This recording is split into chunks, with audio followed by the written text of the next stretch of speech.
최강 전투기 대전. 많은 시청 바랍니다. History Channel.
대한민국의 일요일이 바뀝니다.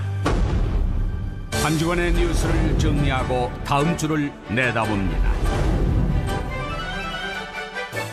하나의 이슈를 집중 분석합니다. 지면으로 만나는 일요일의 여인.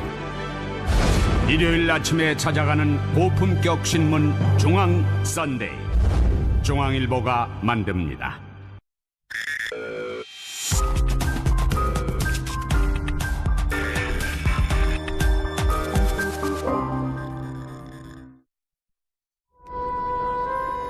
정형화된 살인범은 존재하지 않는다. 어떤 이는 살인을 치밀하게 계획하는 반면 어떤 이는 살인을 충동적으로 저지른다. 이들의 신분이나 직업도 가지각색이다.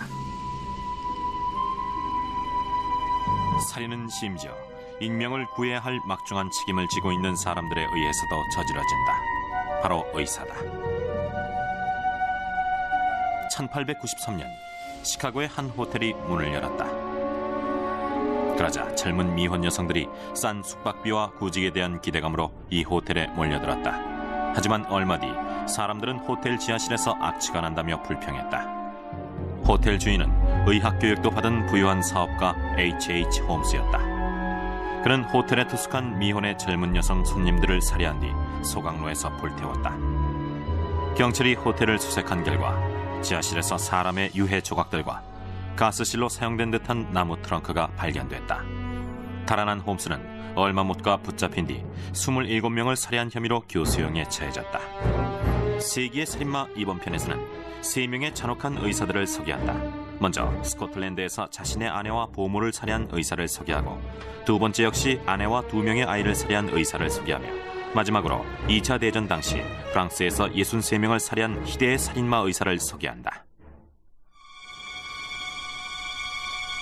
1935년 9월 스코틀랜드의 모팟 지역을 걷고 있던 한 여성이 산등성이 근처에서 절단된 사람팔이 버려져 있는 것을 발견했다. 이후 한 달여간 이 일대에서는 부패의 형체를 거의 알아볼 수 없는 시신 조각 60여 개 이상이 발견됐다. 시신 조각들은 모두 신문이나 침대 시트 아니면 유아복에 쌓여 있었다. 런던 경시청은 즉시 지역 경찰과 공조 수사에 들어갔다.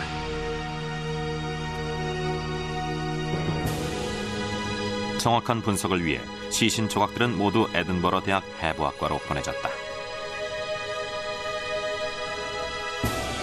희생자는 2명의 여성으로 밝혀졌다. 경찰은 이들이 외지에서 살해돼 모팟에 유기된 것으로 결론지었다. 이것은 사체를 쌌던 신문이 썬데이 그래픽지였다는 사실에 근거한 추론이었다. 썬데이 그래픽지는 잉글랜드 북서부의 랭카스터와 모르캄 지역에서만 발행되는 신문이었기 때문이다. 경찰은 곧 얼마 전 랭카스터에서 한 젊은 보모가 실종된 사건과의 연관성을 수사하기 시작했다. 보모의 이름은 20살의 메리 라저슨. 그녀는 지역 의사인 법 럭스턴 밑에서 일했었다.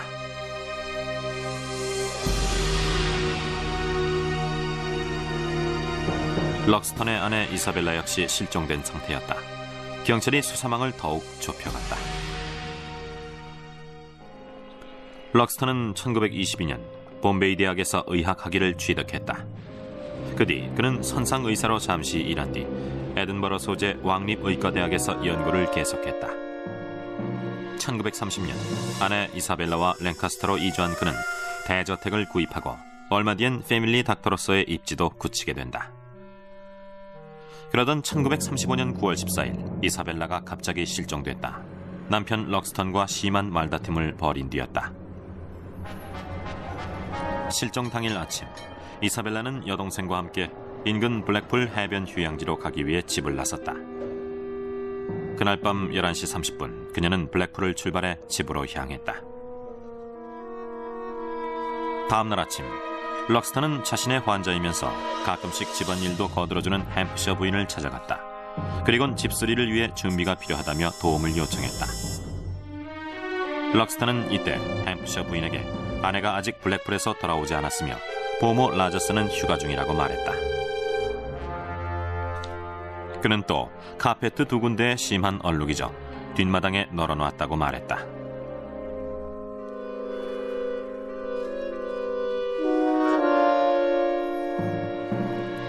그녀는 카페트에 검붉은 얼룩을 지워보려고 했지만 도무지 지워지지 않았다.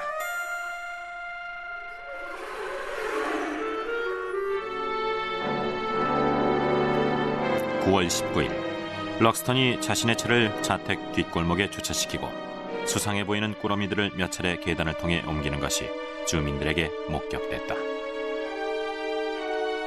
럭스턴을 의심하던 라저슨의 아버지는 그를 찾아가 경찰에 고발하겠다고 으름장을 놨다.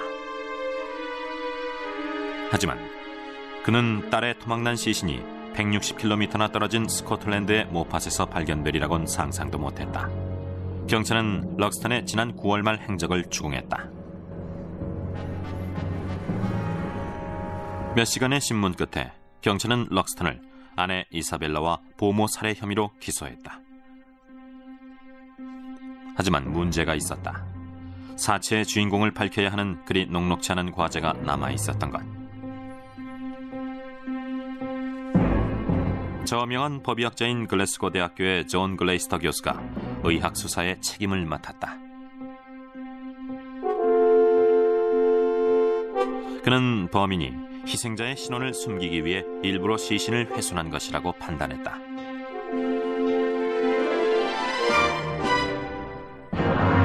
하지만 그가 그녀의 두개골과 이사벨라의 사진을 겹치자 거의 일치하는 결과가 나왔다. 라저슨의 신원은 지문으로 확인할 수 있었다. 피부의 부패는 심각한 수준이었지만 피부 아래 남아있던 지문의 흔적은 그녀가 라저슨이란 사실을 확인하는 데 전혀 부족함이 없었다. 럭스턴의 재판은 1936년 3월 맨체스터 고등법원에서 열렸다. 대중의 이목은 온통 이 재판에 쏠렸다.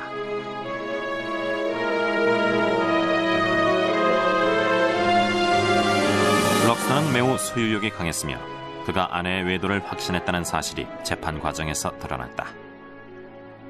검사는 그가 아내 이사벨라가 블랙풀에서 돌아온 날 밤 질투심에 사로잡혀 범행을 저질렀다고 주장했다.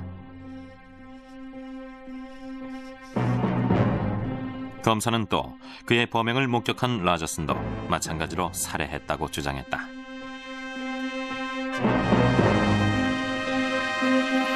하지만 럭스턴의 범행을 결정적으로 입증한 사람은 바로 글레이스터 교수였다.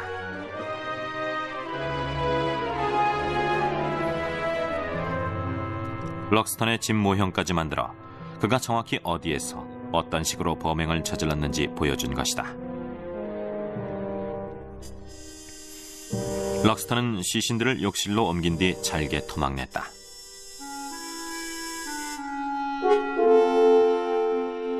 피고인 측 증인은 럭스턴만이 유일했다.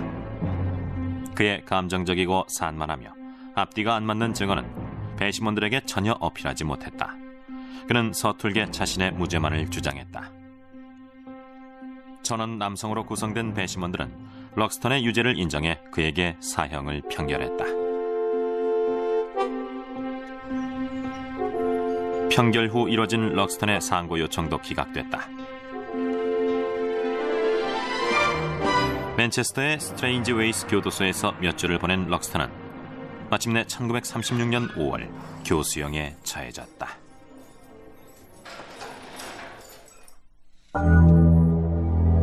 이로부터 34년 뒤 또 다른 의사 하나가 자신의 아내와 두 아이를 살해한 혐의로 기소된다.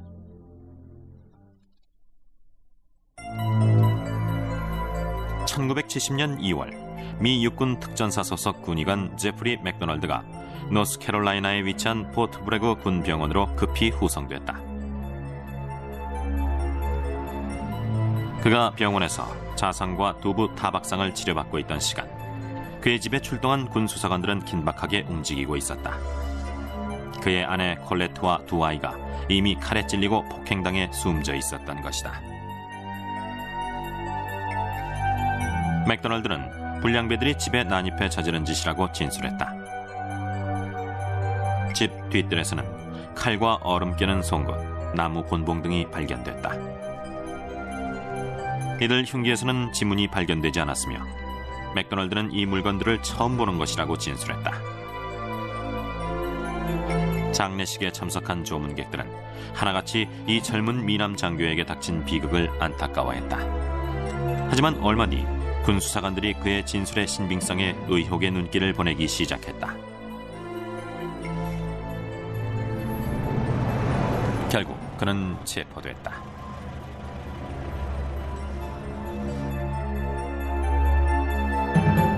거짓말 탐지기 테스트를 거부한 그는 1970년 5월 살인 혐의로 기소됐다.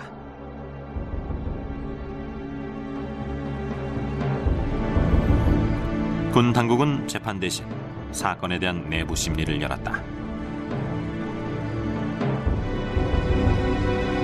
맥도널드는 군 변호사를 거부하고 대신 활기차고 언변이 좋은 민간인 버니 시걸을 선택했다.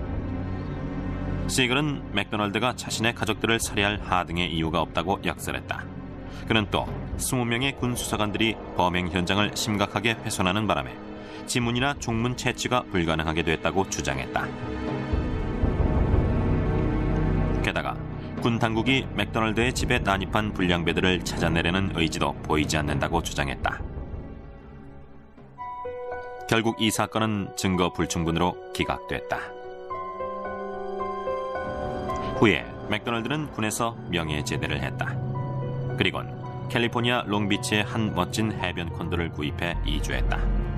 그는 가끔씩 TV에도 출연해 당시 수사관들의 가혹 행위를 거침없이 비판하기도 했다.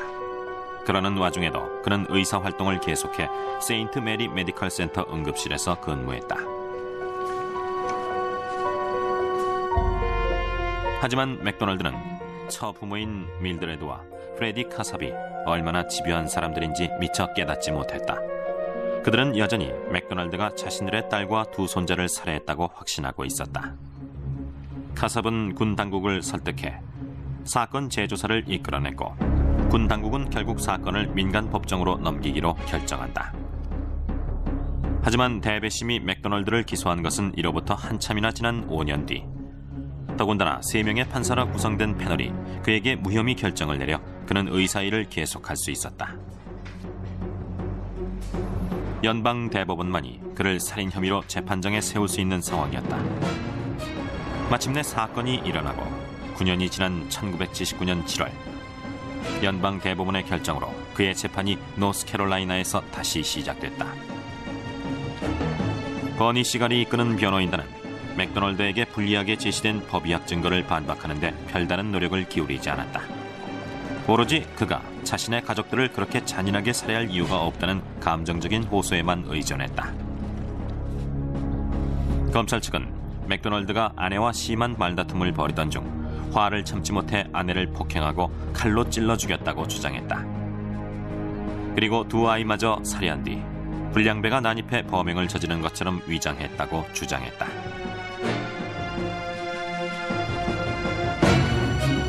배심원들이 사건 현장을 찾았다. 현장은 사건이 일어났던 9년 전 모습 그대로 보존돼 있었다. 상황이 점점 자신에게 불리하게 돌아가고 있었지만 그는 자신이 풀려날 것이라고 확신했다. And I'm innocent of the charges, and I hope they understand that. 하지만 그의 판단은 완전히 빗나갔다. 6시간 반이나 심사숙고했던 배심원들이 그의 유죄를 인정한 것이다. 그는 결국 3번의 연속 종신형을 선고받고 교도소로 직행했다. 물론 보석은 허가되지 않았다.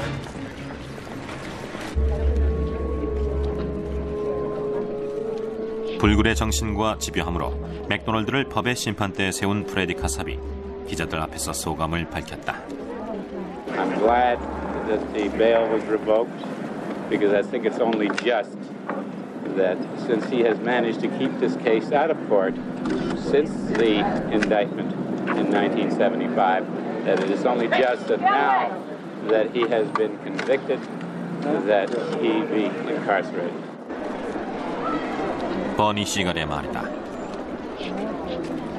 With all my heart, with all the sincerity that I feel, I tell every one of you that Jeffrey McDonald did not kill his family.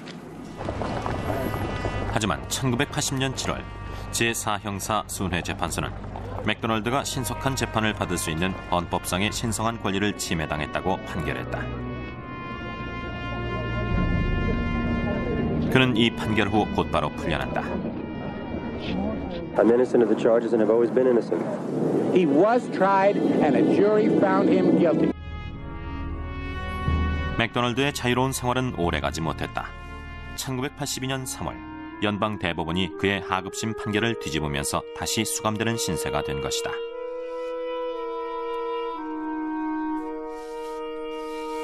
거듭되는 이의 제기에도 불구하고 법원은 그의 보석이나 석방을 결코 허가하지 않았다. 하지만 그는 수감 생활을 하면서 끈질기게 자신의 무죄를 주장했다.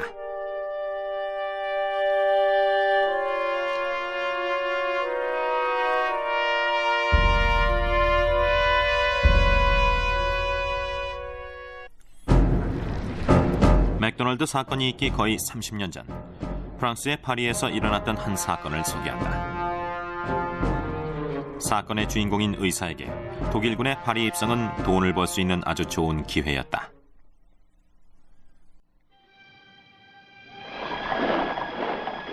(1940년 6월) 독일군이 보무도 당당하게 파리에 입성했다. 프랑스인들은 이때 탈출이냐 저항이냐 아니면 나치에 협조하느냐의 중대한 선택의 기로에 섰다. 한동안 파리는 공황 상태에 빠졌다.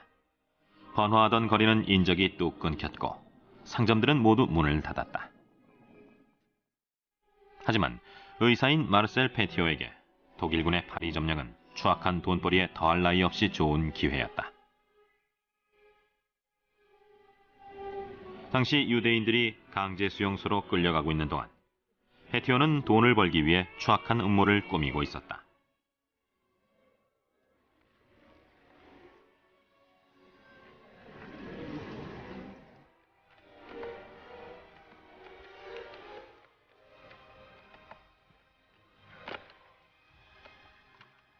그는 유대인들의 의심을 불식시키기 위해 자신을 레지스탕스라고 거짓을 둘러대는 교활함을 보였다.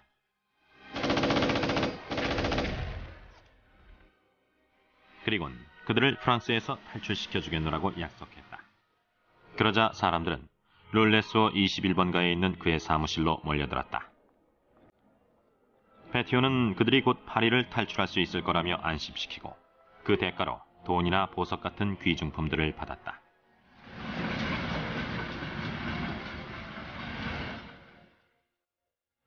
페티오는 탈출을 원하는 사람들은 모두 예방접종을 받아야 한다고 말했다.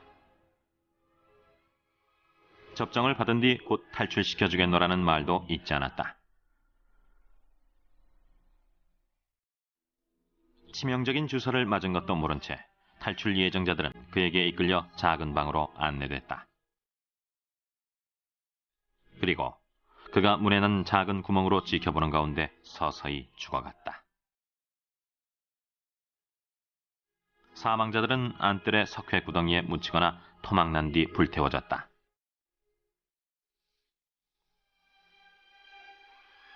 이웃들은 그의 사무실에서 악취가 난다며 당국에 신고했다.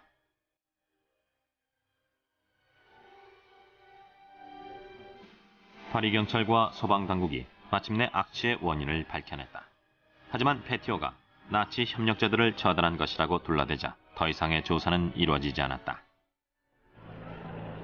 1944년 8월, 파리가 결국 연합군에 의해 해방됐다. 이즈음 페티오는 자신의 과거를 숨기기 위해 진짜 레지스탕스로 탈바꿈해 있었다. 하지만 당국의 조사가 재개되면서 그의 끔찍한 집단살해 사실이 드러났다. 1946년 3월, 그의 재판이 파리 법무궁에서 열렸다. 시민들은 그의 모습을 보기 위해 매일같이 법원에 구름같이 몰려들었다.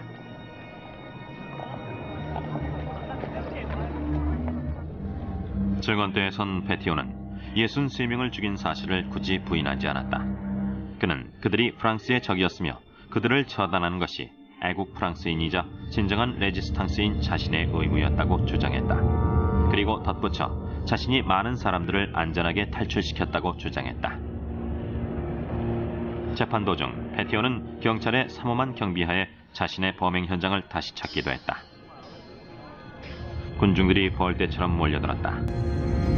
양측 변호사들은 그의 사무실이 일종의 토살장이었다는 사실을 직접 확인할 수 있었다. 현장에서는 수많은 희생자의 유골과 범행 도구가 발견됐다. 그러자 페티오가 모든 걸 털어놓았다. 치명적인 약물 주사를 맞은 사람들이 밀폐된 방에서 어떻게 죽어갔으며 죽은 그들을 자신이 어떻게 처리했는지 모두 자백한 것이다. 사람들은 그의 끔찍한 범행에 혀를 내둘렀다. 기소된 대로 유죄가 확정된 페티오는 1946년 5월 마침내 단두대의 이슬로 사라졌다.